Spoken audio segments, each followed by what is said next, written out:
তিনটে পর্যায়ে যদি কথা ঠিকঠাক না হয়, বাংলাদেশ নিজেদের দায়িত্ব পালন না করে, তাহলে কি ভারতের কাছে এই একটা অপশনই বেঁচে থাকবে? দেখো, আমি এই এক্স্যাক্ট কথাটাকে আমি মনে হয় না এটা করার কোনো প্রয়োজন আছে। কারণ চতুর্থ যে স্টেপটা নিতে পারে সেটা হচ্ছে হ্যাঁ মার্শাল অপারেশনস, মিলিটারি অপারেশনস, কিন্তু সেটার মানে বাংলাদেশকে আক্রমণ করা নয়। তার মানে হচ্ছে মানে কোনোভাবেই নয়।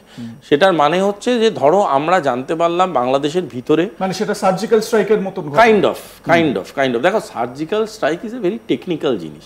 আমাদের ধরো হাতের, আমি একদম সহজ ভাষায় বলছি, আমার হাতের কোনো একটা জায়গায় কেটে গেছে, আমি দেখছি ওইখানটা কোনোভাবে শোকাচ্ছে না, কিন্তু আমি দেখছি সেইখান থেকে কোনো রকম গ্যাঙ্গারিং বাইরের দিকে ছড়িয়ে যেতে পারে। আমি কি করলাম, গোটা হার্টটাকে বাঁচানোর জন্য একটা পার্টিকুলার রিজনের উপরে আমি একটা সার্জারি করলাম। সার্জারি করে ওই জায়গাটাকে আমি অ্যাম্পিউট করে দিলাম। বাকি জিনিসটা যখন কোনোভাবেই হার্মড হলো না, তখন that's a perfect surgical operation. তা সেই রকম একটা অপারেশন ডিজাইন করা যায় এবং এটা ভারতবর্ষ এর আগেও বহুবার করেছে। মানে হয়তো দু একটা অপারেশন আমাদের মনের গভীরে খুব ভালো একটা প্রতিচ্ছবি তৈরি করেছে, কিন্তু আদারওয়াইজ ভারত কিন্তু এরম নয় যে that was the only surgical strike India did, বা তারপরেও এরম ঘটনা ঘটায়নি, করতে পারে ভারত। দ্বিতীয় জিনিসটা হচ্ছে ভারত তার জন্য কনফার্মেটরি কিছু স্টেপস আছে, যেটা আমি প্রথমেই বললাম, সেটা লোকেশন, ইনভলভমেন্ট, কারা কারা ছিল, কোন কোন বেস ছিল, কারা কারা সেখানে ট্রেন্ড হয়েছে, কোন কোন গোষ্ঠী তার উপরে আছে, সেটার জন্য বহু রকমের মার্শাল স্টেপস নিতে পারে। এলিমিনেশন আমি বলবো is the last step, but that also not between territory and territory, মানে ইন্ডিয়া বাংলাদেশ মার্শালিং তুমি এটা ভেবো না। যেটা হতে পারে সেটা হচ্ছে এই ধরনের সংগঠনগুলো কি করে, বিভিন্ন ট্রেনিং সেলস তৈরি করে, বিভিন্ন অঞ্চলে তাদের ট্রেনিং সেলস থাকে, বিভিন্নভাবে তোমার পকেট অথরিটিস তৈরি করে, যাদের মাধ্যমে এরা অপারেট করে। বিভিন্ন রকম এদের পোটাস হয়, পোটার মানে যারা টাকা নিয়ে আসে নিয়ে যায়, যারা বিভিন্ন রকম জিনিসপত্র নিয়ে আসে নিয়ে যায়। এই যে ধরো পাথর ছোড়াছুড়ি নিয়ে এত কথা হলো, এই যে পাথর আনা নেওয়া এইসব ঘটনাগুলো যারা ঘটায়, এরা কিন্তু ভীষণভাবে এমপ্লয়েড বাই দিস অর্গানাইজেশন। এই লোকগুলোকে আইডেন্টিফাই করা এবং এদেরকে আইনতভাবে ট্রিট করা, এটাকে আইনতভাবে ট্রিট করতে পারে।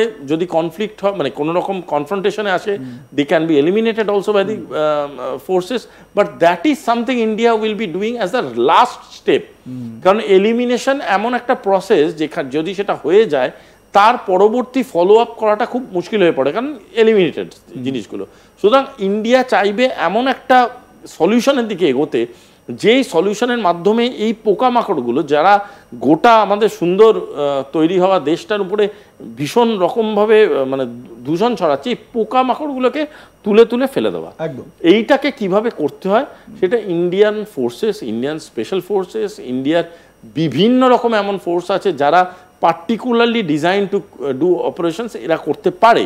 কিন্তু আমি বারবারই বলছি, এই ধরনের অপারেশন কোনোদিনই কোনো একটা পার্টিকুলার টেরিটরিতে হার্ম করা না, কারণ ভারতবর্ষ সর্বদা ভীষণভাবে মানে কি বলবো sincere about the people and citizen of other country.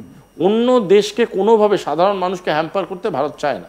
সুতরাং ভারত জানে যদি কাউকে স্ট্রাইক করতে হয়, ভারত খুব পার্টিকুলারলি এই ধরনের যারা নাশকতা ছড়াচ্ছে, বা যারা ধরুন আন্তর্জাতিক নাশকতা ছড়ানোর পিছনে যাদের হাত আছে, বা যারা এই ধরনের ঘটনা ঘটাতে মানে কি বলবো প্ল্যান্ড, সেই সব মানুষগুলো। আচ্ছা সুভাষিত, আমাকে একটা কথা বলো, তোমার এই কথা থেকেই আমি বলছি, আমরা যখন পাকিস্তানের যে সার্জিক্যাল স্ট্রাইক, এয়ার স্ট্রাইক যখন দেখলাম, ভারত তো মানে একদম সেই সময় যে জিহাদি যে লঞ্চ প্যাডগুলো ছিল সীমান্তে, সেগুলোকে পুরো টার্গেট করে দিয়েছিল এবং সেগুলো সম্পর্কে ইনফরমেশন একেবারে সলিড ইনফরমেশন ছিল, তার বেসিসে কাজ করেছে। আমার একটা প্রশ্ন করতে ইচ্ছা করছে, এখানে বাংলাদেশও এই মুহূর্তে বাংলাদেশ সীমান্তে, ভারত বাংলাদেশ সীমান্তে এরকম লঞ্চ প্যাড কি গ্রো করেছে? সেটা যেভাবেই হোক, মানে পাকিস্তানের মদতে হোক, আইএসআই বা আইসিস এর মদতে হোক, বিভিন্ন রকম খবর তো পাওয়া যাচ্ছে। বাংলাদেশে কি এরকম লঞ্চ প্যাড গ্রো করেছে কিছু? দেখো, আমি তোমাকে একটা কথা বলি, এটা একটা জেনারেল টেন্ডেন্সি, ঠিক আছে? যখনই কোনো দেশের গভর্নমেন্ট আনস্টেবল থাকবে, যখনই কোনো দেশের গভর্নমেন্ট ফর্ম হওয়ার জন্য কোনো স্টেবিলিটির আমরা কোনো টাইম লাইন পাচ্ছি না, তখন সেখানে সবসময় করাপশনটা এমন লেভেলে ছড়িয়ে যায় যে সেই করাপশনের অ্যাডভান্টেজ নেওয়ার জন্য বহু জঙ্গি গোষ্ঠী বসে থাকে।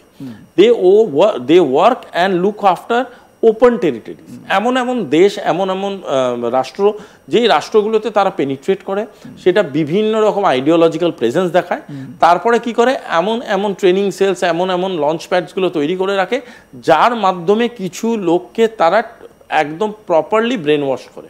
এবং ব্রেন ওয়াশ করে কি কারণে? বিভিন্ন কারণে অন্য দেশে পেনিট্রেট করে তারা যেন ক্ষতি করে। দে অ্যাকচুয়ালি বিল্ড মানে কি বলবো, হিউম্যান রোবটস, যাদের কাছে সত্যি কথা বলতে তারা কিচ্ছু বোঝে না। যদি কোনোদিন এই ধরনের মানুষের সাথে তোমরা ইন্টারাক্ট করো, তারা তাহলে বুঝতে পারবে এরা অ্যাকচুয়ালি কিছু জানে না, কিছু বোঝে না, ভাবনা চিন্তার, সাধারণ ভাবনা চিন্তার ক্যাপাসিটিটা এদের থাকে না। এদেরকে বুঝিয়ে দেওয়া হয় তোমার জীবনের লক্ষ্য কোনো একটা পার্টিকুলার জাতি, কোনো একটা পার্টিকুলার ধর্ম, কোনো একটা পার্টিকুলার রাষ্ট্রের সর্বনাশ করা, এবং এরা জানে না সেই সর্বনাশটা তারা কেন করছে বা সেই রাষ্ট্রটা তাদের কাছে কেন ক্ষতিকর, সেটা তারা কোনো বিচার বুদ্ধির মধ্যে দিয়ে থাকে না। সো এই ধরনের যে ঘটনাগুলো যদি তুমি ইঙ্গিত করতে চাও, এই ধরনের ঘটনাগুলো কিন্তু ঘটা কোনো অবাক কাণ্ড নয়, থাকতেই পারে। এবং I have complete trust on India's defence forces, national security forces, and সবথেকে বড় কথা ইন্ডিয়াস ইন্টেলিজেন্স ইউনিটস। এবং ইন্ডিয়া আজকের দিনে ইন্টারন্যাশনালি এতটা অ্যালাইন্ড যে বাকি বহু দেশের থেকে ইন্ডিয়া কিন্তু প্রচুর ইনপুট পায়, প্রচুর ইন্টেলিজেন্স রিপোর্ট পায়। সেই রিপোর্টের ভিত্তিতে ইন্ডিয়া কিন্তু খুব ভালো মতো জানে কোন দেশের মধ্যে কি কি পোকামাকড় কোন কোন জায়গায় জন্মেছে। ইন্ডিয়া তখনই ইন্টারভিন করবে যদি দেখে যে এই ধরনের ক্ষতি করার প্ল্যানগুলো এই ধরনের লঞ্চ প্যাড থেকে ডিজাইন হয়েছে, এবং ভারতবর্ষকে ক্ষতি করার মাইন্ডসেট নিয়েই এরা কিন্তু নিজেদেরকে আরো ফুলিয়ে ফাঁপিয়ে বড় করার চেষ্টা করছে। তখন ইন্ডিয়া উইল রিপ্লাই, এবং India will reply in the hardest way. India জানে কিভাবে উত্তর দিতে হয় না। এবারে ঠিক এই জায়গা থেকেই তোমাকে বলি, তুমি যেরকম বললে যে এদের মাইন্ডসেটটা এরকম, এরা বোঝে না কি করছে। মুর্শিদাবাদের যে সমস্ত বাড়িগুলো আক্রান্ত হয়েছে, বাড়িগুলো ভাঙচুর হয়েছে, সবকিছু এখানে ভস্ম ছাই।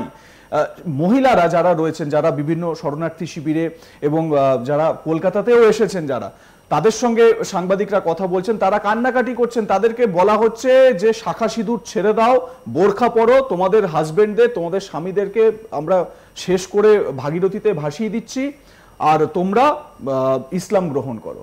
তো এই যে মাইন্ডসেট, এই মাইন্ডসেটটা কিন্তু ভীষণ রকম, মানে এটা কোন জায়গা থেকে তৈরি হচ্ছে এটা বের করা ভীষণ রকম ভাবে জরুরি। আমি যখন এই কথাটা বলছি, পরকে বোঝানোর আগে ঘরকে বোঝানো ভীষণ রকম ভাবে জরুরি। একটা কথা বারবার করে উঠছে, সেটা হচ্ছে গিয়ে ইন্টেলিজেন্স ফেলিয়ার। আমি একটা প্রশ্ন তোমার কাছে করতে চাই, যেরকম সেন্ট্রাল গভর্নমেন্টের কাছে ইন্টেল থাকে, সেরকম স্টেট গভর্নমেন্টের কাছেও ইন্টেল থাকে। এটা কি ইন্টেল ফেলিয়ার, নাকি ইন্টেল থাকা সত্ত্বেও সেটাতে গা না করা বা সেটায় খুব বেশি গুরুত্ব না দেওয়া? দেখো, একটা কথা আমি বলছি, হ্যাঁ, আমরা পড়াশোনা করে যতটা বুঝি বা জানি, intelligence is not a operative unit. Intelligence is more about information gathering, distribution and properly information before time, properly সেটা প্রি হ্যাপেনিং পৌঁছে দেওয়া।